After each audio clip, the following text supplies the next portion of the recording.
Jacopo Tagliabue that we talked about towards the Agentic Lakehouse. And after this, I think we can try to do the AMA section that we didn't do last time. So if you have any curiosity about live in the US, I don't know, stuff like this, please ask.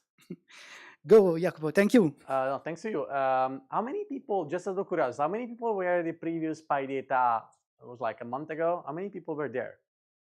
Not many, like less than half. Okay, because like it's kind of like weird. It's like, you know, I was like, oh, Jacopo is in Milan. It's like it seems that I'm here every month, and so you may not believe that I actually don't live in Milan because I'm here all the time. But thanks so much for having me again back. It was kind of like a serendipitous occasion. Since I already did a very pedantic talk last time, and we didn't have time to do the M&A, this time I promised to not bore you with the system level details. I think we had enough system level details for today.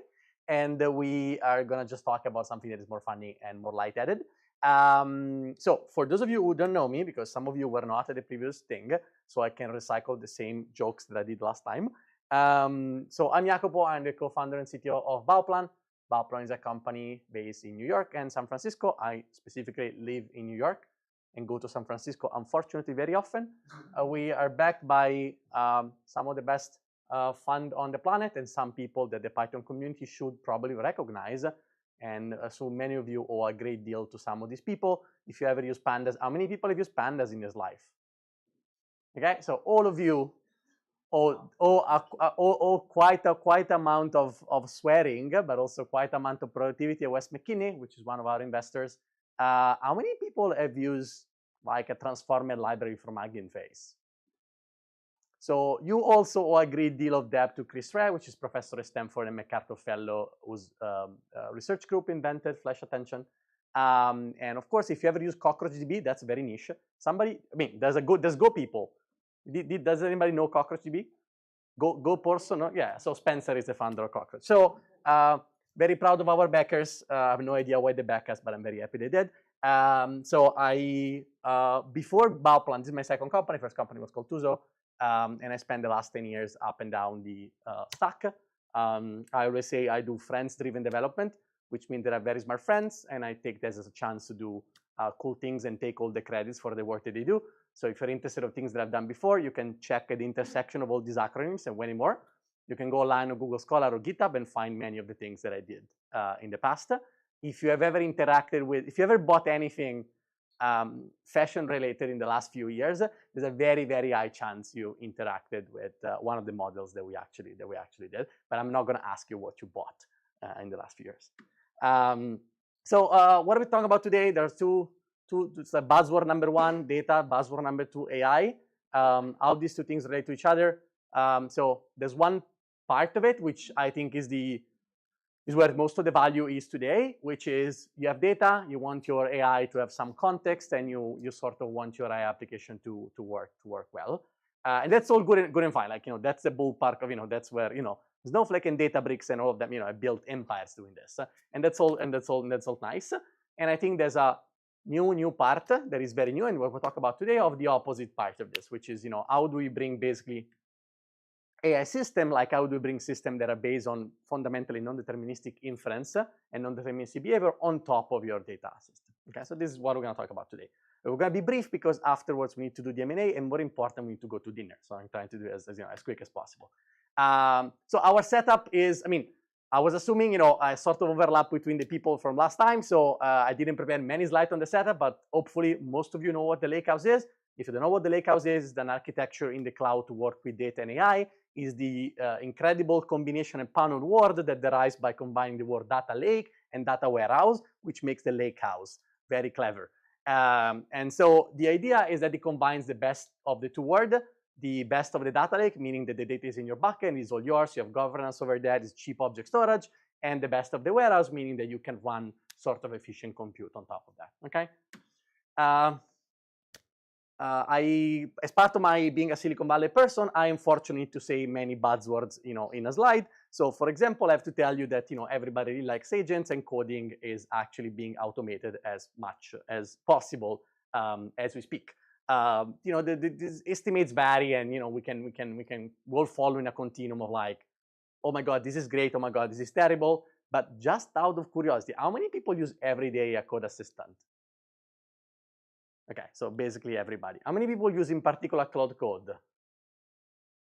Oh, wow, okay. What are you using? What are you using? Codex? Yeah, like the model in Visual Studio as well. Ah, okay, the standard Visual Studio. Okay, cool. Okay, so it was like, even you know, don't have to do the Silicon Valley pitch. You're convinced to some level already that this thing is coming. So there's a significant part. Yeah, like everybody falls in a continuum. But it was like, it doesn't really matter where you follow in the spectrum between, you know, all AI will be automated, you know, which was the Anthropic prediction. They're still hiring software engineers, so I don't know if that prediction was correct. But like, this will be automated in a few years. But like, all of you are sort of like familiar with this concept that, you know, autonomous inference is sort of like taking coding by storm. And so the question is, well, why no doctor yet? Like the famous joke said. Like, why agents in the lakehouse are nowhere to be found? Like, you know, why you know, we have agents in all your laptops, and like, why there's no data work that actually been done autonomously today? And our argument is that this is because data is actually very different than working in software. So software is something that is mostly local and mostly confined. Most of the things that are important for software are actually in a bunch of text files that can be read relatively seamlessly with sort of not much overhead, right? And that's what, you know, when you build a web API or on, you know, like some REST endpoint for your colleagues, that's actually what it's about. Database is a bit weird. The vast majority of data work actually happens not on your laptop, but somewhere else. In data, you need to do a few things that are kind of like irreversible in a sense. Of course, there's a reading part. Which tables do I have? You know, which can I make a query? Can I chat with my data type of thing? I'm sure you've seen many of these demos before. But also there's write. Like you want to create a table. You want to, as we will see later, want to create a data branch. A data branch is like a branch, but instead of being a branch for your code, is a branch of your entire lakehouse. So a sandbox and a completely parallel universe in which you can do whatever you want without bothering production. And of course, you can write pipelines, right? At the end of the day, the vast majority of OLAP and analytics workload are not query, they're actually pipeline. They're actually write workloads, okay? And there's a lot of data that is actually not even reading, is not even writing, but is debugging and maintenance. Anybody that has worked a real data engineering job in his life know that a significant portion of his life is not even writing new pipeline or writing query for the business. He's actually waking up, opening an Airflow or whatever you have, an Airflow UI. There's like 4 things that are in red. There's absolutely no way to understand why they're in red, and now you need to go through each one of you, understand why they failed, and relaunch that, okay? So again, estimates vary, so this one paper, there's a million survey, but more than estimates, if everybody has ever been a data engineer, you know that what I'm saying is actually deeply true. A significant portion of data work is actually work that is tedious and work that is actually nobody wants to do, okay? And so how do we go from the lakehouse, where we have our data, we all agree that this is the best architecture possible, to having some help, because we don't really want to do all of this all the time, right? So imagine a world in which we can get to do all the fun part, like, you know, writing new pipelines, do analysis, or do insights, and somebody else take care of, like, you know, fixing the pipelines when, you know, when we're sleeping, because, you know, they can just run stuff automatically forever, okay? What does it need to happen for this to be the case? And our hypothesis, at least, is that this is predicated on these 2 important things. One is isolation, okay? And isolation means that once you run stuff in your lakehouse, all your code needs to stay in an environment that doesn't have access to the internet, can only install a certain amount of packets. Remember, imagine an agent generating code. You don't want the agent, either maliciously or just by sheer incompetence, to do something that may damage the entire architecture. So in some sense, you know, you need to have your runtime to be perfectly isolated and perfectly and deterministically behaving. And on the other side, you want isolation at the data level, okay? Imagine if you have an agent, you unleash an agent to the lakehouse and it drops a table in production. What do we do after? Like, whose responsibility is that? Like, you know, what's gonna happen, right? And this is one of the reasons, probably now is chiefly the reason, why nobody has really autonomous intelligence that works on the lakehouse. Because everybody's too scared of downloading like a Chinese virus into your EC2s, or two, having the agents kind of like overwriting production data without any logic, any rhyme or reason, okay? So what we want, imagine what you do for, again, doesn't really matter how it goes. We can go in detail at dinner if you want to, but the general idea, the general intuition is like you develop your code in branches and you test your feature and you debug. Imagine to do the same, but with branches on your tables. Okay. So this is part number one, and that's a big component of the Agentic Lakehouse. And part number two is like, well, but we need to have a way for this, what has been called caffeinated interns, like this very eagerly assistant, very eager to help us, but not very smart all the time, and not always available, always aware of all the context, to express themselves in a way that they understand. What is something that agents understand very well? APIs. Okay? And if you have ever used a data platform, this is a standard data platform. How many people have used or seen Microsoft Fabric, for example? Okay, I'm sorry. How many people have used Databricks? Okay, so if you know Databricks, so Databricks is a very successful lakehouse which has been built for humans. There's nothing bad with humans. Most of us are humans. But humans tends to work, at least in how the data world has evolved in the last year or so, tends to work by clicking around and kind of like, ending over in non-deterministic way their work, right? In fact, most of you, they work in Databricks. There's entire teams to set up the platform. There's a lot of handover to do the final life cycle, which is maybe okay if you're like, 20 people in a team, maybe, we can discuss. But definitely it's not okay if the only thing that you have is a LLM in a loop that needs to do the work. Okay, the LLM doesn't understand the UI, and why should it understand the UI, right? So code is much better. It's replicable, it's version, it's easy to understand, and it's self-documented, okay? So if you want a lakehouse that can be run by your agents autonomously, you cannot use a lakehouse that has been designed for humans. Again, nothing against humans, but you need to be something that can be written and read by agents and can be understood by humans as well to sort of work together. So what does it mean when you put it all together? So this is our, our original vision as like Bauplan is a lakehouse platform for engineering teams that treat data like software. And now I just, for the purpose of the talks, we can also say for the engineering team who want to automate stuff, okay? And Bauplan is based on three main ideas. One, there's no infrastructure. You just like declare your code, and then the code runs and again orchestrated somewhere else, which again, very good for agents that don't know anything about Kubernetes or ECR or Docker. They just want to, tell you what to run, and then you run it for them. You just express the code in two very popular languages that LLM knows very well, Python and SQL. And again, like Git, but for data. Everything you do in Bauplan is immutable. Every changes in Bauplan is recorded forever in perpetuity in your lake, but it's never fatal. Like in Git, you can always revert back to previous version. You can sort of like always make a difference into this. All of this done automatically. You don't have to do anything for this. So what do we do today? So Bauplan is still early stage, but we already run in production at companies that ranges from $5 billion a year to up and coming startup. So we ran approximately 150,000 import last month, and we run now millions and millions of branches by the beginning of the user. So we're not generally available in the sense you cannot go on our website and put a credit card and use it, but you can go on our website and for free try the sandbox. So if you don't trust any of the things I'm saying, you can reproduce everything that I will show you for free on the sandbox. And of course, if you want to talk more, let me know, and we're very happy to talk more. So how does it look like when you build it? So we have our models, and then we pick for the runtime isolation, we pick the fast model. How many of you knows AWS Lambda? Or functions, I guess, are called in the other cloud? Okay, yeah. So yeah, imagine Lambdas just as a mental model, but specifically in purpose built for data, okay? There's a reason why Lambda doesn't really work with data workloads, because of reason of like scale, a reason of like, how slow it is to deployment and blah, blah, blah. But the key intuition of Lambda is actually pretty accurate. You just write the code, and then it's part of the platform, the job of the platform to provide everything below it. The environment, the container, the virtual machine, and infrastructure, okay? So it's the same type of thing. And that isolation, again, imagine just to do Git, but for data. So you get your lakehouse now is a line.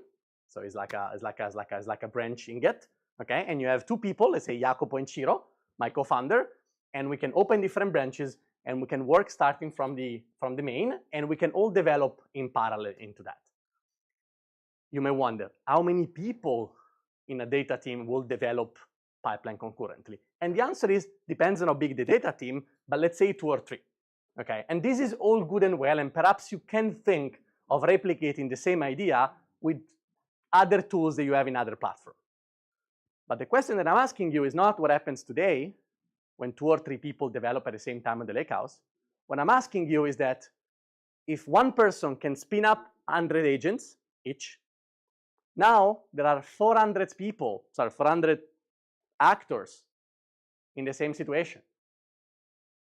Our entire lakehouse and OLAP concept we all share, Databricks, Snowflake, Fabric for the poor man in the second row, are built for a world where concurrency is not a problem. Concurrency is an OLTP concept, it's not an OLAP concept. What if now, instead of having dozens of people working on the lake, now there are hundreds? Now, managing concurrent, like, managing branches and all of that, now becomes actually one of the most important things that we need to do. And again, our platform is not just designed for that. And when we go to the interface, this is real Bauplan code, so everything is code. Like, how do we express things in Bauplan? Do you press button on a GUI? No. Do you log into Azure? No. Okay, you just can express your data logic in Python. This is standard Python. It's not even pseudocode. This is literally Python. And you can, for example, create a branch, create a table, run a pipeline, merge a branch. That's the entire thing. Even if you never see this before, probably, you can already see what this does. Okay, what is the great things about this is that it's code. Okay, so it's very easy for a language to learn. In fact, we don't really have to do much prompting. You can just basically give a list of API with a description, and the model already is smart enough to do it, and we're going to see it. And this is the transformation logic. So this is what is a pipeline doing? Is a combination of functions which are decorated with this decorator. Again, infrastructure as code. So there's no infrastructure. The only thing you need to do is generate this decorator, specifying what pandas version you need and what tables you need, and the system will go from there to the actual container, to the actual iceberg table, and do that for you. Okay? So you do not need to know anything. The agent doesn't need to know anything, just need to produce this text and send it to the platform, and that's enough for the system to work. Okay? How does it work? I promise that I'm not going to talk about system stuff, so I'm going to be very quick about this. So this is how you declare stuff. So this is a purely declarative model of infrastructure and of data. Okay? But the computer cannot understand this. Okay? This is just me as a user declaring what I want to do. And then what you do is that the system translates this into the Docker instruction that is actually not Docker, but whatever, to whatever you need to do to containerize this in a principal way, and then they translate all of this to whatever bytes read that you need to do from S3. Okay? You express everything you want at the logical declarative level, and the system automatically does the translation for you. Which again, this is great because you don't have to teach any of this to the agent. You don't have to teach ECR, you don't have to teach Docker, you don't have to teach S3. The only thing you need to teach is how to basically fill a Python function. Okay? Which is an incredibly simpler thing to do, and honestly is way more manageable. What is the other thing that we gain is that this is provided by us.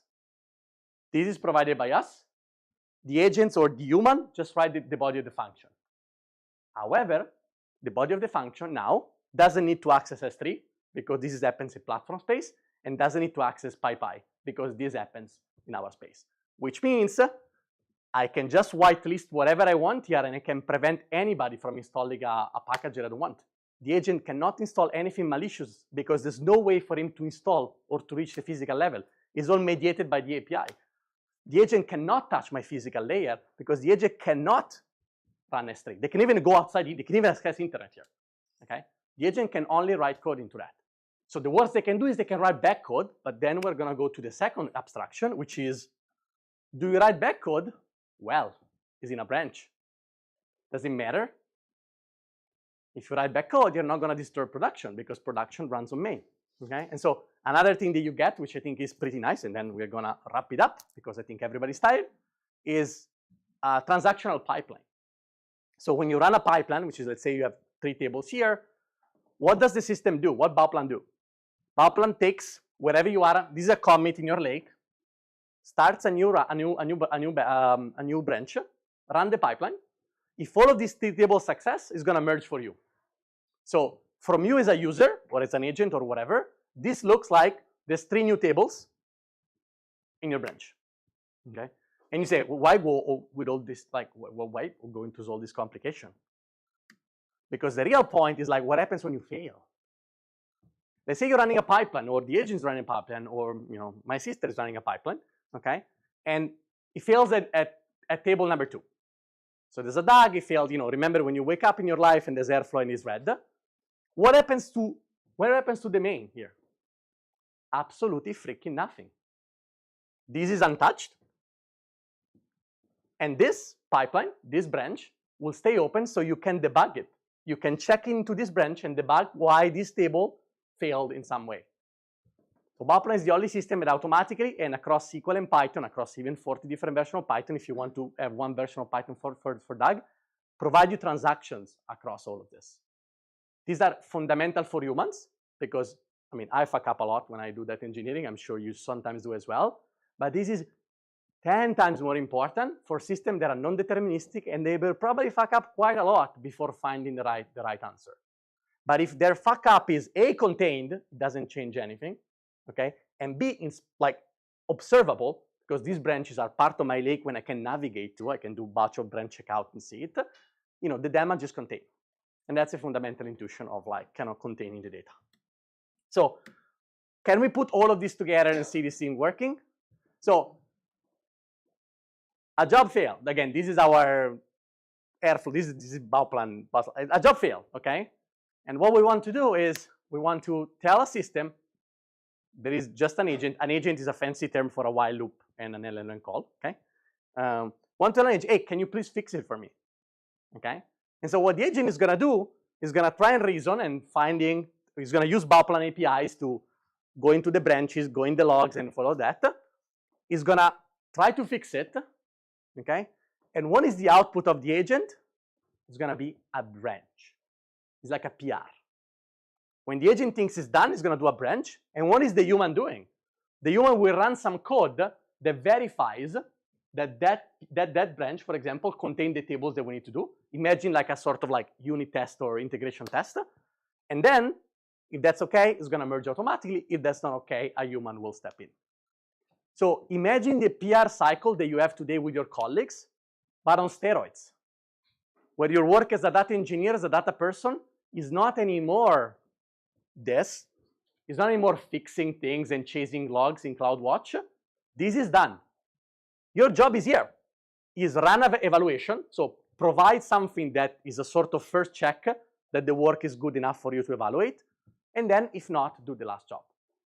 So everybody, which is, I guess, is the end of the life for any good coder, everybody becomes a manager. Okay? You start from having the work to do the work yourself to having tens, dozens, or whatever there is of agents that do the work for you. But you can sleep soundly because, again, even if they fuck it up, no worries. There's a branch open, you can just delete the branch and everybody's fine. Still with me? Cool. So this is open source. There's also a paper for this. But so this is a Python, sorry, this is, again, real. Can you see this? Maybe no. Can you see this? Because it screws up all the. Can you see this now? Mirror? Okay. So this is a Bauplan function. It's exactly what I said before. So there's a decorator, there's a Bauplan model. This is just standard Python joins in PyArrow. And there's a second function that imports as pandas, do some transformation here, checks that some data quality thing and return function. Okay, doesn't really matter what's happened in precise, but I hope the structure is clear. Okay, this pipeline is flawed. Okay, this pipeline is flawed because one night, I don't know if that happened to you, but one night 3 months ago, NumPy released overnight NumPy 2.0, and Pandas 2.0 didn't have a pinned down version of NumPy. So all your containers that are Pandas 2.0 that day failed because Pandas could not recognize it anymore. So this pipeline will fail for a very real reason that, for example, happened to us and many happen to you as well. Okay? So what I'm going to do today now, I'm going to launch a script that is going to run this pipeline first, like it's a Bauplan pipeline. And you're going to see that it fails. And then, without me doing absolutely anything, the system is going to launch an LLM loop that talks to Bauplan with the standard Bauplan API that you can find online, and we're gonna see what is done. Okay. Oops.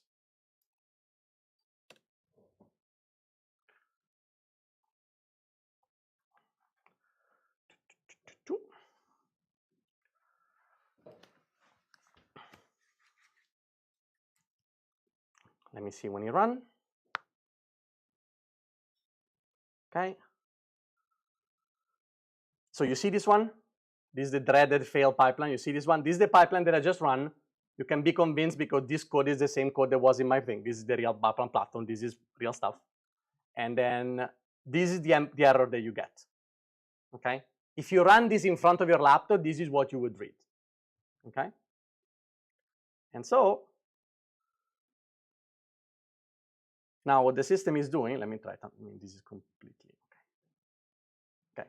So what the system is doing here is super verbose, but this is like all the endpoint that is gonna call for the job and the details, and is gonna get the code, is gonna get the logs, and is gonna find out. This is the hypothesis. You see, the issue is that Pandas 2.0 requires a specific NumPy. So this is the LLM reasoning through this. Okay. And then now it's gonna create a branch. You see here, create a branch. Because he knows that he cannot write on main, so it's going to create a branch through the debug.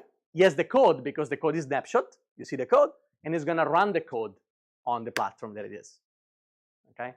All of these are standard Bauplan API are the same they use as a human. Interpreting this is the same thing as seeing an like your colleague doing it. You can redo the same thing in your terminal if you want to. And you run the job, it's success. Now let's see that he checks it. Blah, blah, blah, blah. This library is called Small Agent. It's an Hugging Face library for wrapping basic LLM. It's very nice. Pipeline completed successfully. Blah, blah, blah. Now it checks if all the tables are there, and you see both tables were successfully materialized. It's checking that the tables are actually there. It's gonna count the number of rows. Summary. Okay, and these are all the tools calls that he did.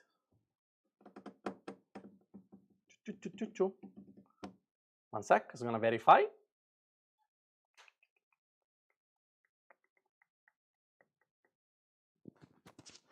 So if I go here,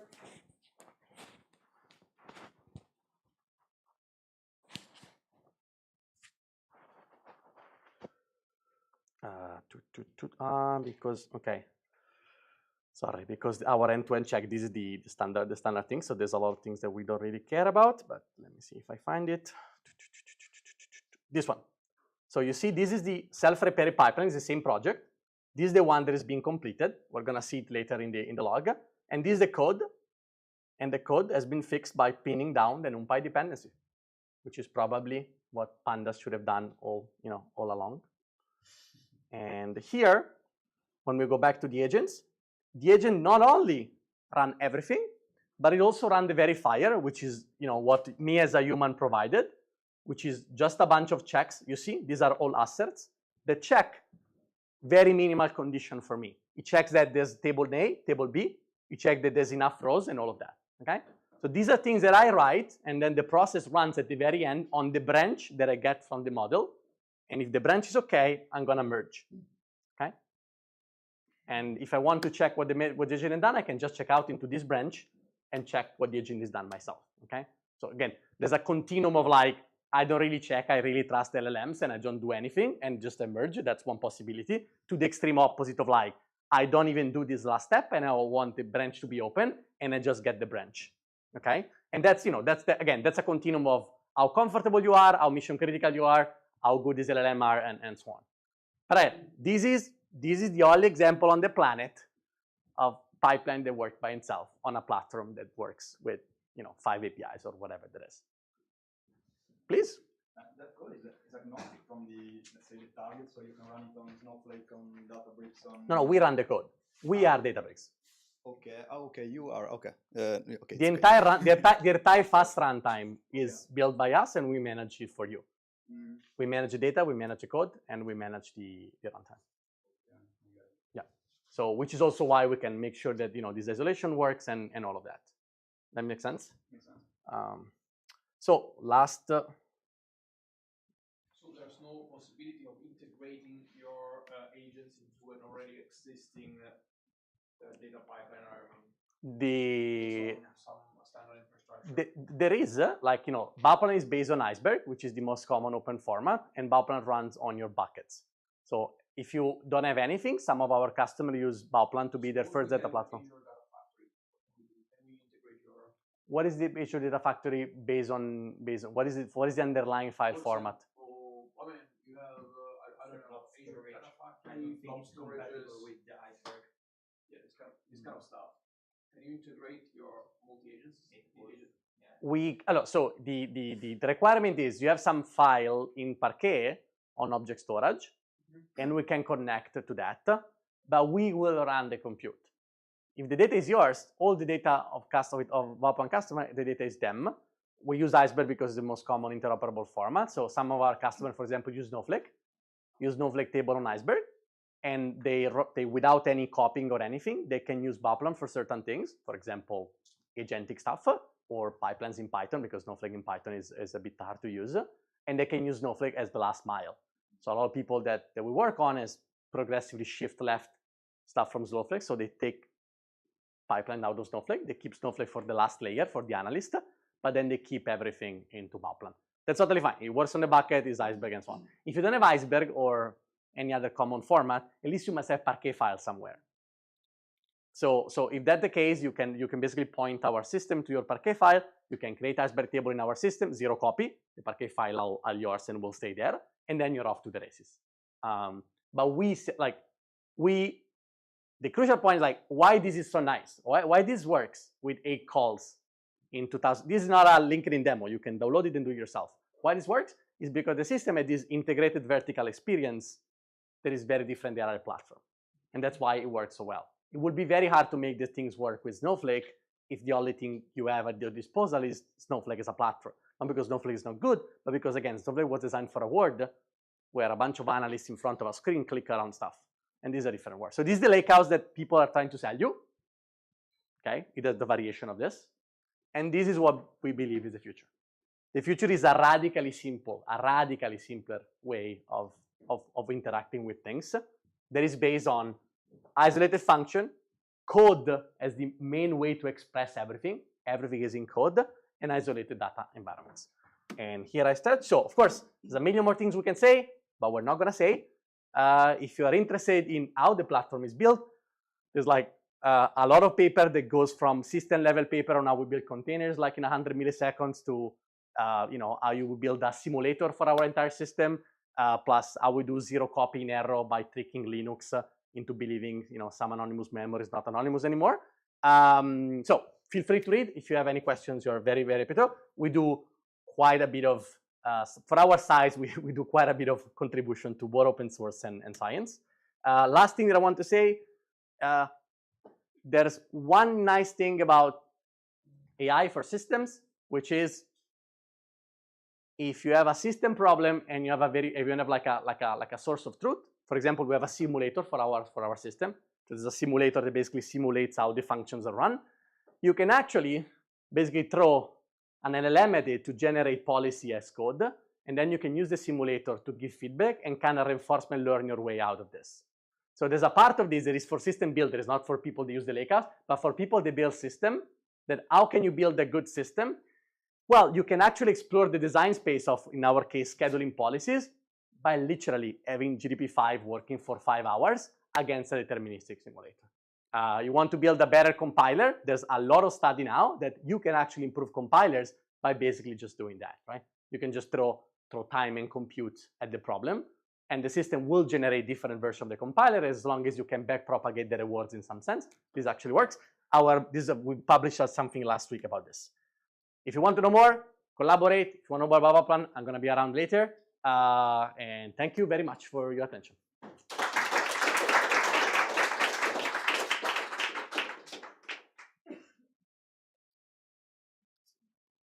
You can ask me literally anything. You can ask me anything. Yeah, I think that if you can stick a little bit the QR code. Sorry. You are very right. You are very right. Sorry. You are very. Let me do this. Yeah. Let me do this again. Okay, audience. So we are starting the Ask me anything session. Please wait for the mic so the poor souls on YouTube can listen. I'm a runner, 45 minutes on 10K, but not fast as light. Hi. First of all, congratulations for the very nice speech. It was very interesting. So I have a couple of questions. The first one is how, or maybe I missed the bit, but how are you interacting with, let's say, the free common player in the cloud world, right? So let's say we have already something on Google Cloud, or you mentioned S3, so I guess you're working a lot with AWS.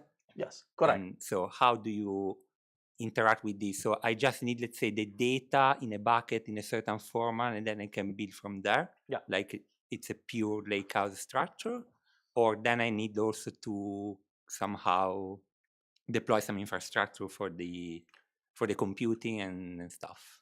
I'm trying to because I thought I was sharing the entire screen, but I'm stupid. One sec. I mean, I will still be stupid, but less so. One sec.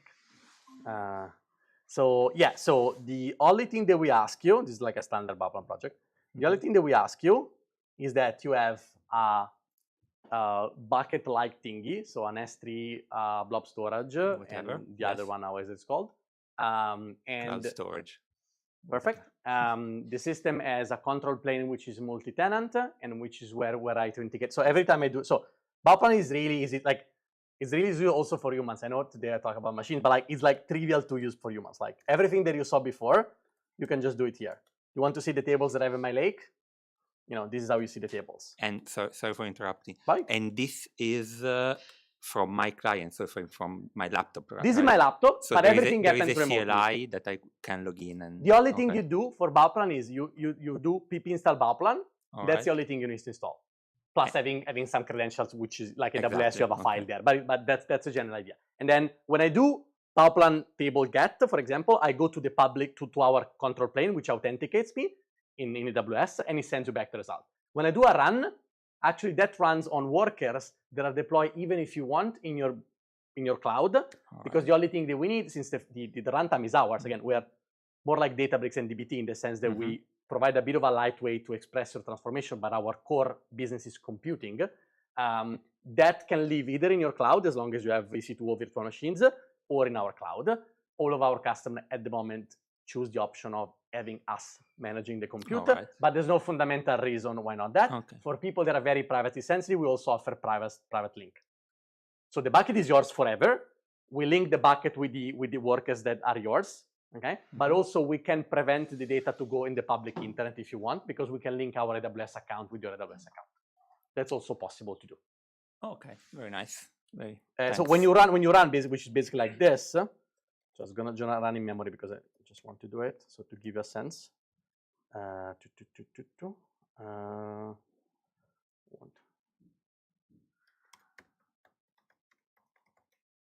okay. So this is how fast is Bauplan when you are a human. So all of this happens in the cloud. This is sent back in real time. The system understands the dependency between parent and child, and it's going to read here the taxi data set. I don't know how big it's going to be. I don't remember how much I have. It's going to read it from S3. It's going to feed it in the machine. Again, none of the data ever leaves the cloud. This is always cloud. And then it's going to do a polars join or whatever it's going to do. Every print statement that you write will showcase in real time. Just out of curiosity, are you using polars as the data you do whatever you want. Okay, whatever. Like this is again, this is your job as a developer. This is my job as a platform. I want to show you. So let me show you. I don't remember. This is probably quite a bit of raw. Let me show you. Do you want to change the entire Python version here? I'm going to do 3.11, and I'm going to change 3.10 here. Again, function are isolated, so you can run completely different version of Pythons if you want to. Let's try it again and see how long does it take. So this is the time that it took to rebuild these entire containers and run things for you. So it's going to run. I don't remember how many lines. These are probably 60 million lines. I don't remember how big is this data set, but we're going to see it now. Okay. Yeah, so it's 60 million line. It's going to do 6 million lines reading, joining in 2 containerized functions in 10 seconds. So by the time you figure out how you log in into Data Fabric, you can run hundreds of millions of rows here into this. This is production. Like the other thing is that there's no problem of it works on my computer because it never worked in your computer in the first place. This is already production. This is already sandbox, it's already versions, and it's already completely isolated. Make sense? Yeah, so if I go in the S3 that backs this, which is this our sandbox, so it's going to be my S3, but it can be your S3, you're going to find the Parquet file corresponding to the table that I just materialized. All right. But the system never exposed that because, again, we work at the logical level, not at the physical one, which is also provided this nice security kind of like guarantee that we discussed. Does it make sense as a thing? Totally. Okay. I have one more question, Sure. then I promise I shut up. And let's say, so if I got it correctly, so basically this is just a way to build, let's say, a real data lakehouse where only the files in the bucket exist and all the data structure is built on top, right? Yes, correct. Let's say we have this very common scenario for like a big client. So then I have to use some reporting tool. How shall I manage that? So there is, let's say, connectors that you offer to connect to those, or should I say customize that somehow? Oh, so like even better. So we support also SQL. Okay. So for example, how do you run a SQL? Do you have to install a driver? No, you don't. You just do this. You just ask the system to run a query. The system will spin up an ephemeral function corresponding to a SQL runtime. Will feed the data, and then it will get it back the result to you. Okay. This is a query. Like nothing before I type this, nothing exists. There's no warehouse. There's nothing there. And then this gets up for you to run it and do it. You can access this if you think about a client integrating Looker, Power BI. Whatever, yes. Like they will use a SQL, but they cannot use the terminal. So we offer either a Python SDK, the one that you saw before. Right. For example, our client use Streamlit a lot for internal app.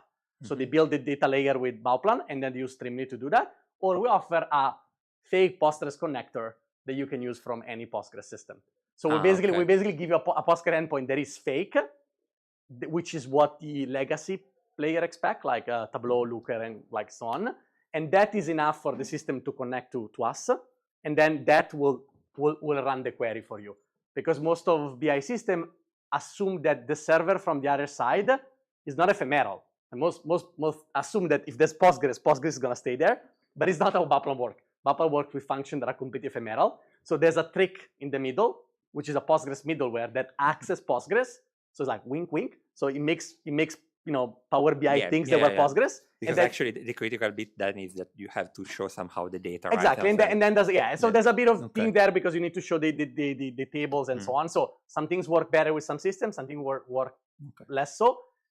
This is, however, not the future. The future is going to be, so our system speaks Arrow in and out, Apache Arrow, and this is the de facto standard for wire transfer of data right now. So all the new system also has an Arrow native compatible, and with that we're natively compatible.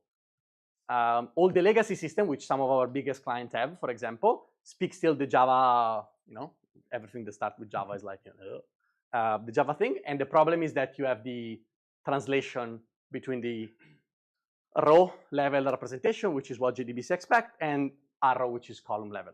So while technically you can run Looker with this, our clients do it, it's not as performant as if you just run the same query that is right here, just because you need to do the shuffle of the layout. But this is what it is. You will have the same problem with also Snowflake is columnar and need to translate at some point. So also BigQuery, I think so. Yeah. So Snowflake also now speaks Nano Arrow. So even the Snowflake right now natively now outputs in Arrow. So the future will be that all the BI and connection, our bet is, they will standardize over ADBC or similar. And so this is a temporary hack. Like our Postgres fake thing is a temporary moment in time in which we need to support legacy system, but hopefully not for long. I don't know if that makes sense. Yeah, totally.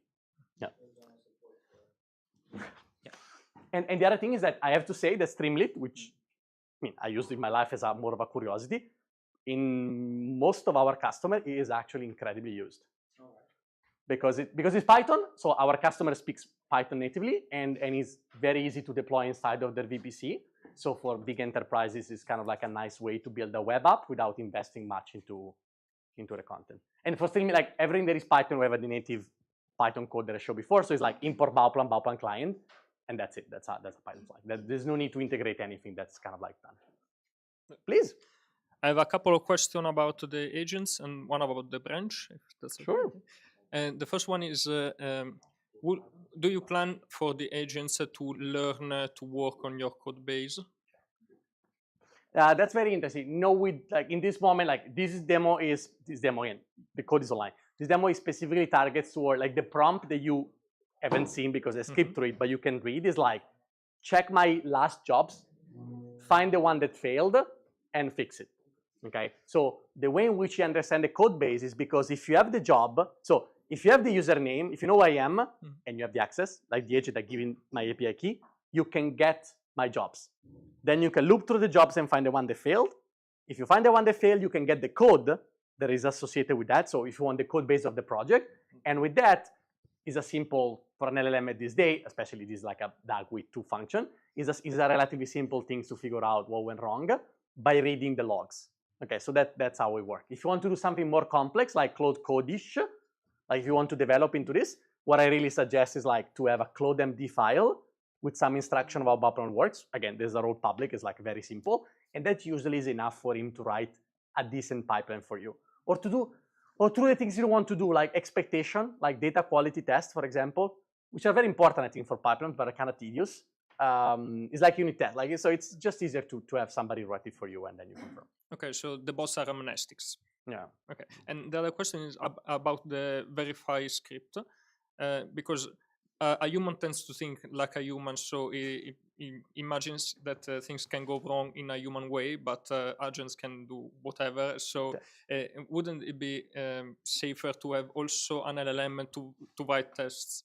Fantastic, yeah. Like again, the sky's the limit. Like once you have you can get. So if you want to get rid of Ciro, which is my co-founder, you're very welcome to do so. You can get rid of Ciro and put another agent. Like it's like no, yeah. Not instead of the humans, also with okay. So we keep Ciro. Okay, yeah, okay. Sure. We keep Ciro. Okay, we'll keep Ciro, and then yes, totally fine. You can have more verifiers. Like this is more of a this is more of a logical structure. We publish a paper on this topic showing like why we believe our abstractions are good, and these are first kind of like end-to-end use cases that everybody thinks is impossible. Like as of today, on planet Earth, nobody have agents working on the Lakehouse, if not for narrow specific things that are hard-coded into that, right? Okay. Of course, Snowflake as an agent, but just does querying your data. Like they're very hard-coded. This is a completely open-ended thing with a prompt that is like written in English with no fine-tuning whatsoever, and the standard API that I use, and you can show that already this is possible, which I think is a great thing. Then this is a template or a Bauplan if you speak German, which is the same word, and then you can, recursively build more verifiers. You can have more checks, so you can do whatever you want. But the general idea is, even if you don't do anything, even if you delete the entire part, you can keep Ciro, but you can delete all of this. The output of this is, once again, a branch and a bunch of code. So this is way more similar to the feedback loop that software people are used to than to, oh my God, I drop a table in production, everybody wakes up type of thing that data people are used to. About Ciro, I mean, I think that some also in the AI Act requires a human in the loop sometimes. So just keep. We just Ciro, keep Ciro. Okay, I'm gonna tell him to stay in the loop. About the branch, I was curious on the implementation. Is there like some black magic that duplicates the database, or is it's the copy and database... write? So actually, everything that you have is not going to be copied. Just going to be a pointers in the catalog that remembers that, and then the new row that you added, I'm going to just be the difference. So when you merge back, the only thing that happens is that the new row gets added to the snapshot of iceberg underlying. So nothing moves. It's a kind of immutable data structure. Yeah. So I don't know. Iceberg is kind of like this logical grouping of parquet. So you start with parquet files, right? But parquet files are kind of like, it's kind of bad working with the physical level. So how do you take a parquet file and make it a table? Iceberg is one answer to that. So you basically, this parquet file, you combine them in one file, Unix, called a snapshot. As this unique file lists all the parquet files that compose this table. And now when I reach for the table, the system indirectly does the opposite operation, goes to the parquet, to the metadata file, check the parquet, read the parquet, and gets me back. But this level of indirection makes me do transactions, makes me do branches, makes me do all sorts of cool things that I couldn't have if I worked directly with parquet file. Okay? But the physical level is just parquet file, which are copy and write. So the data doesn't never get duplicated. You just basically have a pointer that remembers, like, how the two things are set together. A kind of overlay FS. Yeah, it's sort of that. Yeah, sort of that. Yeah, exactly. Okay. There is any other technical question or? I have one more a general. Okay, but please wait. Yeah, I mean, he's asking me anything. So you can ask me anything for the talk. You know, what is my favorite sushi restaurant in New York? Ask me whatever you want. For now, related to Bauplan. Now, so from the code, I saw that basically you are basically free to write whatever you want within the code now. So, as long as you accept, as long as the inputs are tables and the output is a table. Yeah, everything in between is so I guess that you can use, let's say, whatever processing library you want, pandas, polars, whatever. And so my question is, let's say, a very common question, let's say, when you are developing data engineering stuff, it's whether should I, let's say, use pandas because I have, let's say, just a small amount of data, or move to Spark if I, let's say, a large amount of data. Of course, one has, let's say, a large overhead, so you shouldn't use it if you have, let's say, 10 rows. The other one, it's a little bit more limited to let's say, small data set. So this flexibility that you have to write whatever you want within your function is then managed, let's say, from the platform, saying, okay, I have, let's say, this amount, so I can somehow, let's say, I don't know, is there a way to optimize, let's say, this choice? No. Right now, the answer is like no. Okay. Like so the platform right now builds container. Like there's actually a Spark directive. You can build actual Spark containers into this. Nobody uses it because kind of goes against the grain of the platform, which is things should be as simple as possible and as snappy as possible. The general rule of thumb 12 years ago, when Spark became mainstream, which is usually considered 2014, the foundation of data, like the first round of financing of Databricks, the biggest EC2 on the market was smaller than an AWS Lambda today. That's a fact that you can actually go. All right. So basically, you are saying that Spark was so common because we have, let's say, a lot of small stuff to coordinate instead of, let's say, having. And now, which means that if you have 10 gigabytes of RAM, which is what a Lambda is today, of course you can fit maybe, I don't know, 50 million rows, something like that, right? Maybe 20, depending on what you have. But like now you can scale to AWS machine for very cheap amount of money, much cheaper than one other platform will give you. You can scale to billions of rows. Like MediaSet is one of the largest company in Italy, and they have a very large amount of users because they use a lot of Spark. They used to do, but now they use a lot of Bauplan, because even at the scale of Mediaset, the number of time you need to use Spark is actually a very small amount. So to go back to a question that's been asked before, do you work with other platforms? Yes, most of our customers, the largest one, have two platforms. They have one, Snowflake or Databricks for certain type of jobs, and then they start moving away for different ergonomics and different type of use cases with a fraction of the cost and the overhead to Bauplan, with the beauty that the data is in Parquet file as interoperable. So the data that you produce with Bauplan can be read by Snowflake and Databricks without a problem, and vice versa. If you have a table in Iceberg Databricks, you want to use it in Bauplan, you can do Bauplan, create table external, you pass the parameters, and you have the table to work. Mm-hmm. So the real dream of the Lakehouse, which I do believe in, is, so this thing 3 years ago was impossible. 3 years ago, if you want to use Bauplan, Snowflake, and Databricks, you have to migrate 3 times. Or you have to ETL processes that synchronize data for 3 platforms, okay? The usual enterprise silos that people talk about for years. Now, this is not true anymore. Now, if you have to synchronize 3 times, it's self-inflicted, and it's all your fault. Okay? Now, there's no technological reason for this to be anymore, which opens up the possibility, finally, for a team to pick and choose. I want to do automation and simplicity for some use cases. I don't have to spin up a Spark cluster that costs an arm and a leg, and is a JVM that I don't understand, and it takes 10 seconds to even acknowledge or press a button, when I can use something lighter. And I keep Spark for the use cases when I have for the use cases that I have, right? You can mix them. So that's our dream, and that's what which is pioneered by Databricks. By the way, all this design has been pioneered by Databricks, and we believe in that particular vision. Our way of operationalizing it, of course, is very different than the other platform, because we're really code first, and sort of like this idea that things need to be light, things to be fast, light, easy to work with. It needs to be a joy to work with data, not a continuous amount of swearing at GUIs that don't work. So that at least our. Yeah, but so just one bit that maybe I missed. So basically, for example, with Mediaset, so they are moving from Spark to Bauplan, or some use cases were net new. So they started some use cases that are published on our website. Some use cases are net new. So I have this new data pipeline that I need to build. do I pick EMR, glue, whatever, and I move to Bauplan, or I just start new with Bauplan and they start new with Bauplan. Some cases are more of a standard migration, as in I have 10 jobs and they used to be all with EMR, Spark, Airflow, or blah, blah, ECR, blah, blah, blah. You can take your pen and take out 5 AWS product, and now it's PP stand Bauplan. All right, but always using, let's say, the underlying infrastructure. All EMR. AWS. No. All AWS, like all our own infrastructure, which Your is own run on infrastructure. EC2s, and which is about bare-bone EC2s.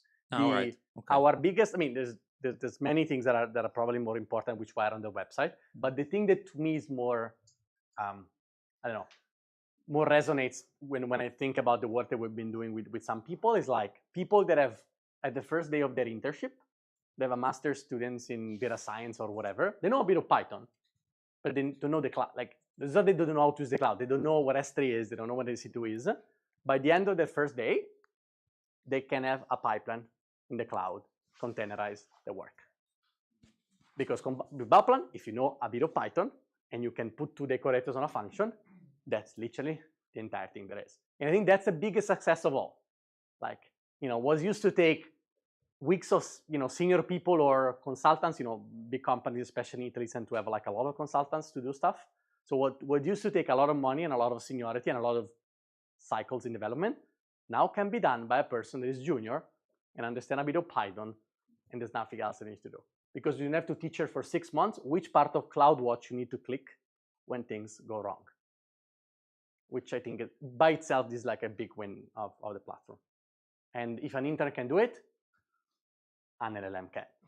At the end of the day, that's a secret, right? If you design a platform that's so easy that an intern that doesn't know the cloud can use it proficiently, definitely Claudio, as we call Claude, Claudio can do it as well. Okay, I wanted to ask a question not on the talk. Ask me anything. About the ask me anything part. Yeah. I see that you publish a lot and you do a lot of also academic work, always related to these topics mostly. So I'm not asking something about work-life balance, but how do you handle work academic balance in your in a startup, given that you have also a lot of responsibilities, also sales? My personal secret is that I actually don't do any of this, that other people do it, so I can go here and talk to you. So there's a lot of better people than me that actually do things. I mean, I wish. No, I wish. I mean, I have underpaid staff, but that's interns, not LLM. There are actually real PhD students. So this is our second company. So like a bit of I think this is a good question. A lot of people ask us about this because compared to our size, we're one of the few startups, even in Silicon Valley, that is so prolific in the scientific community. We started with our previous company, and this is our idea.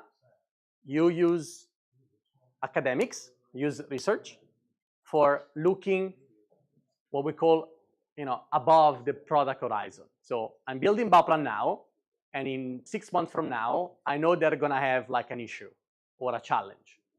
Like I need to move from Docker containers to Firecracker, whatever that means, okay? You remember Age of Empire when you were a kid?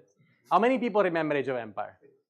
You remember that when you start, you don't see shit because everything is black. And then you explore the map and the map unfolds. My goal with a lot of the research that I do with academia is sending people in an area of the map that I know I'm gonna be there 6 months, but I don't want to discover that in 6 months.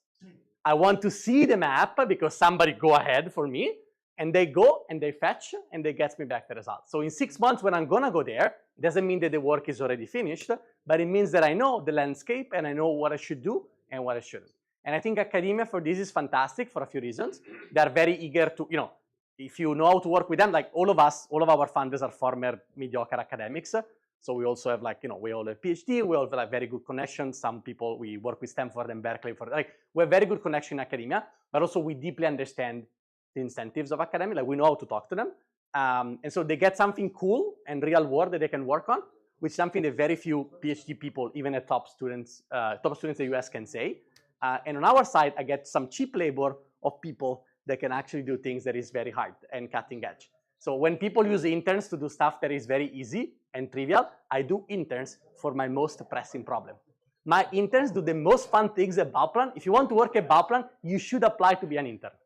That's you're gonna be severely underpaid compared to everybody else, but you're gonna do that. And what do they get? They get experience. They get a paper often because we're very open and we try to publish as much as we can.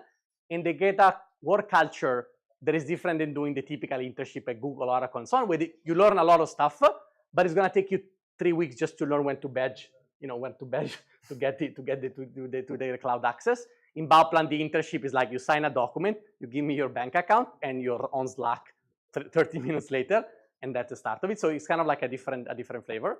And for me, I save the cost of a product engineer, which cost a lot. Like my team cost like a lot, and they need to be focused on the product and the product that we have now. So I don't know that makes sense, but it's kind of like edging my bets when you think about expected value across time. And we think that academia is fantastic, and I encourage people, if you have a special academic inclination, if you know people, if you do that, I think it's good. On that side, as a startup, it's always good PR. Like I was a keynote at VLDB, which is like a top database conference a few months ago. It is always like a fun thing. When you go there, you have an event, you have a keynote. It's again, it's a win-win situation. What is important for the interns and ourselves is to always remember this: we're not DeepMind. Our job is not to make this list longer. Our job is to do cool stuff that have an impact, and since they're so cool and have such an impact, then we get a publication. The order is always reverse. We don't do anything for the sake of publishing. We do things because we care about our products, our roadmap, and it just so happens that if you are always at the cutting edge of data, system, simulation, operating system, you can publish, all of this. But again, that's a consequence, and everybody needs to be aware of this. I don't know if that answers. A bit of a long answer, but I think very few people actually know how to do this at startup scale, and I think we're proud to be among the few that do this consistently. And it's a way also to give back. We get a lot from the research community, open source community, and we do our tiny piece to be good citizens of the open science world. Okay, audience, we have to go out in a quarter. Okay, just to warn you, we have a choice: try finishing some beer or doing more questions. But I think that questions wins. I'll be quick. You're out of pressure. Yeah, no. Question about, let's say, ML and Bauplan. I've saw it, at some point you were importing Torch, I think, was one of the dependencies. So I guess that I think it's in the plan that whatever you do in the function is up to you. So you can import Torch, run an inference, create a new column with the label that you predict or something. My question would be, is there like any bound on the CPU or compute any way that you allocate? Because this could be like large. Yeah. So the Torch example is a bit of I never see, like, it works, but I never see anybody do it. Right. What people do though is run, for example, I don't know, tree model or for example, Prophet, like time series model. Mm-hmm. And the typical example is batch prediction. So you have a pipeline that has a bunch of stuff, and in the last step, you're gonna take column 1 to 4 as feature, and then you're gonna predict, column 5. You're gonna add the column, and then you're gonna return that, and it's gonna be version, then blah blah blah, and you can serve that with Bauplan or Snowflake or whatever. That's a very common pattern. Okay. What we typically do, so Bauplan gets paid by capacity, so how much capacity you want to pay for it. That's the only cost. Okay. So you can run 1 query, 2,000 query, 3 user, 3 million user. It all costs the same. You pay by the amount of capacity and concurrency you want. And so the system will try to use as much as, like, if you have the running thing you're running is that function, it's going to try to use as much as it can. Mm-hmm. And then if you're every other concurrent function, the system will try to somehow be more fair and distribute the research to them. Because my question number 2, and then I'm done, is like, let's say that I want to do this for, I don't know, 1 million rows or whatever. Yeah. Let's say a fairly large number.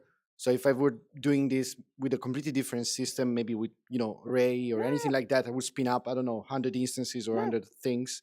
So do you handle that on your own, or do I need to say, like, spin up 100 things and parallelize for you? It's a very good question. So right now we don't. So right now there's no way to express in the DAG the concept of I want this function copied X amount of time and then do embarrassing parallel work. There's no wait for you to do that.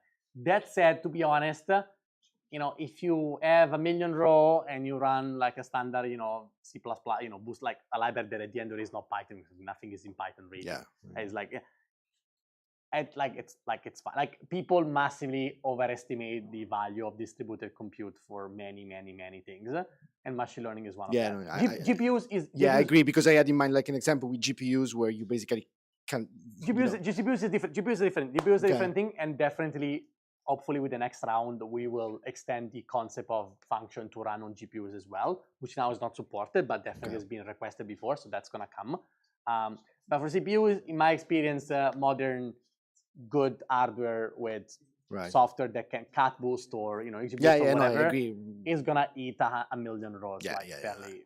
Especially because remember, it's about like we serve pipeline, right? So if the pipeline between cleaning, aggregation, and saving takes 10 minutes or takes 10 minutes and 43 seconds, in the life of most people, that's not like a thing. Yeah. And if time is really sensitive, you should do something else. Okay. One of the lessons that I learned building data system is that graph database, there are 2 lessons. Graph databases are very cool, but they are almost useless in real life. Then the most interesting fact is that Facebook, the biggest graph company on the planet, use MySQL. And the second thing is that people will say real time, but what they really mean is in an hour. There's almost no real use cases for streaming computation. There's real use cases for streaming data, moving data from point A to B. There's almost no real use cases in financial fraud. Like there's a few of them, but they're like a very tiny subset when you need a response in a second. Okay, most people can wait an hour because they're bottlenecking your real business by something else. Even if you had the answer in a minute, nobody will be able to consume that. And so Bauplan sort of if you imagine the distribution of use cases, Bauplan cannot do the extreme streaming in latency. Bauplan cannot do the extreme Spark-based 50 petabytes of data. Bauplan can do the 80%, standard deviation to the left and to the right, so 96% actually, of use cases that are like within a latency that makes sense, 10 minutes to an hour, and within a number of rows that make sense between, few gigabytes to 100 gigabytes, sort of this.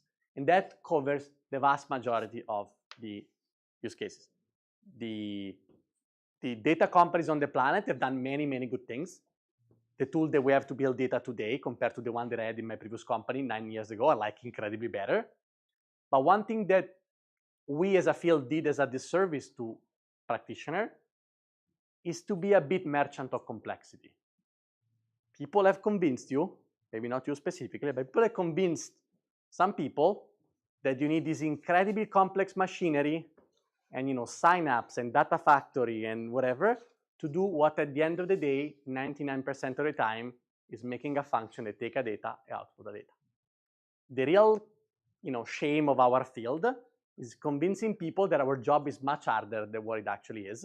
And a significant reason why our job is harder than what it is because we make it harder for ourselves by using tools that are obviously over-engineered for what we need to do. Simplicity is the true hallmark of intelligence. Everybody can do things more complex. Very, very few people have the intellectual honesty and the ability to actually do things as simple as possible. And I think there's been incentives in our field to buy overcomplicated, overbloated, and expensive solution, to say that on your CV, we call it CV-driven development, right? To say on your CV that you can use this very complex platform. But you're not doing any favor to yourself or to the business, actually. You're actually making things more complex. When again, the real hallmark is intelligence in making things simpler. Everybody can make things more complex. Thanks. Okay, after this lesson of suckless software, okay, I think we have to close. And if you have more questions, come to the dinner.